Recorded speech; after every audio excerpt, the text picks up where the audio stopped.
Salom do'stlar, sizlar bilan Tkachenko Aleksandr. Va ushbu videoda men sizga Royal Hawk xizmatidan mablag'larni birjangizga yoki kripto hamyoningizga qanday yechib olishni ko'rsataman.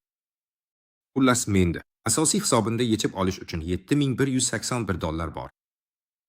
Referral hisobiga yana nimadir tushibdi. Shuning uchun men sizga referral hisobidan asosiy hisobga o'tkazishni yana bir bor ko'rsataman. Balansga kiramiz. Pastga tushib bosamiz. Mana bu yerdagi ko'k chiziqdagi to'ldirish tugmasini va o'tkazmani bosamiz. O'tkazma. Bu yerda o'z hisoblaringiz orasidagi o'tkazmalarni tanlaymiz. Referral hisobidan asosiy hisobga o'tkazishni tanlab, 12 summasini yozamiz. Ko'rib turibmizki, 10% avtomatik ravishda aynan reklama balansiga o'tadi. Ha, yana biz mablag'larning bir qismini atiga 10% ni reklamaga sarflashimiz kerak. Ya'ni bu ekotizim uchun juda muhim va bu juda ajoyib. Keyin o'tkazishni bosamiz. Muvaffaqiyatli. Xo'sh, hammasi yangilandi. Bu pullarni allaqachon asosiy hisobda ko'ryapmiz. Bo'ldi. Endi asosiy hisobdan yechib olishni ko'rsataman, chunki barcha amallar faqat asosiy hisobda bajariladi. Biz asosiy hisobni to'ldiramiz. Asosiy hisobdan boshqa akkauntlarga, boshqa kabinetlarga o'tkazishimiz mumkin. Va asosiy hisobdan biz mablag'larni yechib olishimiz ham mumkin. Ya'ni hamma narsa faqat asosiy hisob orqali amalga oshiriladi.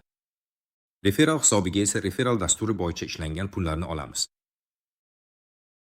Xullas, ko'ryapsiz, reklama hisobimda $741 bor. Bu o'sha 10%, ya'ni men reklama sotib olaman, men. Har qanday holatda ham bu reklamani sotib olgan bo'lardim, lekin shunga qaramay, bu yerda bu allaqachon ko'zda tutilgan, ya'ni 10% aniq reklamaga ajratilgan. Keyin balansni bosaman, bu yerga o'taman, o'tkazma o'rniga yechib olishni bosaman, yechib olish usuli. Men shaxsan o'zim uchun BEP20 tarmog'idagi ustni tanlayman. Agar sizga TIRT20 tarmog'idagi ust qulay bo'lsa, TIRT20 ni tanlang.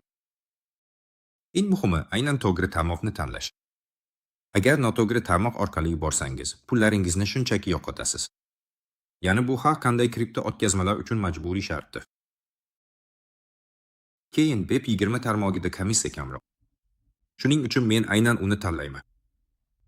Summani yozaman. $7192. Va bu yerga men ust BEP20 manzilini yozishim kerak. Ya'ni bu yerda aniq yozilgan. Boshqa manzilni ko'rsatsangiz, mablag'lar qaytarib bo'lmaydigan darajada yo'qoladi. Ya'ni begona manzilni, noto'g'ri manzilni yozib, u yerga pul yuborib, keyin voy, pulni noto'g'ri joyga yuboribman deb yozishning iloji yo'q. Ya'ni albatta kiritish kerak bo'ladi. Aniq to'g'ri, aynan o'zingizning manzilingizni. Hozir men ushbu holatda Bybit birjasiga o'taman. Sizda ehtimol boshqa birja yoki o'zingizning hamyoningiz bordir. Lekin Bybit birjasi misolida bizda ushbu birja uchun yo'riqnoma borligi sababli nima qilish kerakligini ko'rsataman. Ya'ni bu yerda biz depozit tugmasini bosamiz. Kriptovalyuta kiritishni bosamiz.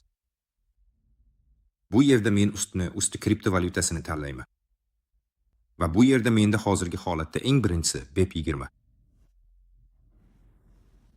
BEP20 ni tanlayman. Bu yerda yozilgan hamma narsani albatta o'qiymiz. Ya'ni opimga yubormang, hopmi? Ya'ni xatolar bo'lmasligi uchun bircha sizga yozgan hamma narsani albatta o'qing. Keyin bosamiz. Hamyon manzili, mana uni ko'ryapmiz. Bu yerda nusxa olishni bosamiz. O'ng tomondagi kvadratli tugmachani. Endi esa bor. Ushbu manzilni bu yerga joylashtiramiz. Bo'ldi va chiqarishni so'rashni bosamiz. Mana ko'ryapmiz, chiqarishni tasdiqlang. Chiqarishga ariza yaratish uchun operatsiyani Telegram botda tasdiqlash kerak. Siz botingizni, akkauntingizni botga, profil bo'limida bog'lashingiz mumkin. Bo'ldi, tasdiqlashni bosaman. Men Telegram boti profilida tasdiqlab bog'lab bo'lganman. Ya'ni agar siz hali profilni to'ldirmagan va Telegramni qo'shmagan bo'lsangiz, chiqarishga qo'yishdan oldin buni albatta qilishingiz kerak. Tasdiqlashni bosing. Bu yerda ko'ryapmiz, menda bonuslar haqida 463 ta tranzaksiya bor. Va shunga ko'ra pastga tushish kerak. Eng pastiga. Bunisi uchun ushbu tranzaksiyani tasdiqlash. Aynan chiqarishni.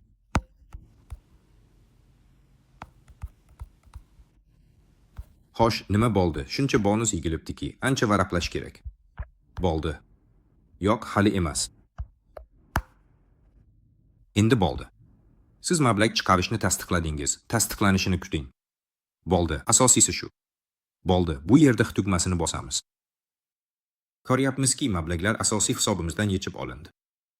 Agar xohlasak, yana balansga otishimiz mumkin.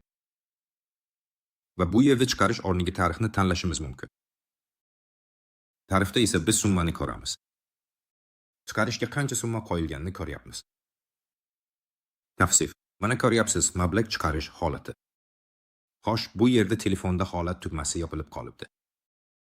Shuning uchun xohlasak, bekor qilish tugmasini bosib, bu chiqarishni bekor qilishimiz mumkin. Masalan, bizga shu pul kerak bo'lib qoldi. Biznescho yoki reklama sotib olmoqchimiz. Shundaymi? Ya'ni bekor qilib, boshqa summani qo'yishimiz mumkin.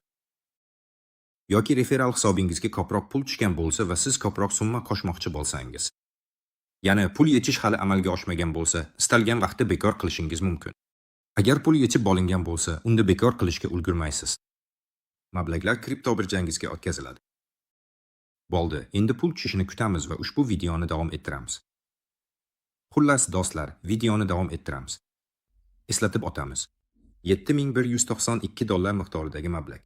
Tariximizda yechib olishda turibdi. Vibitga qaytamiz. Ko'rib turibmizki, pullar allaqachon balansda turibdi. Aktivlarga kiramiz. Aktivlar. Mana bu yerda yuqorida o'ngda shunday kvadrat bor va tarixni ko'ramiz. Ya'ni mana ustini ko'ryapmiz. $7191 ni ko'ryapmiz. Ya'ni pullar tushdi. Ya'ni yechib oldik va amalda qabul qildik.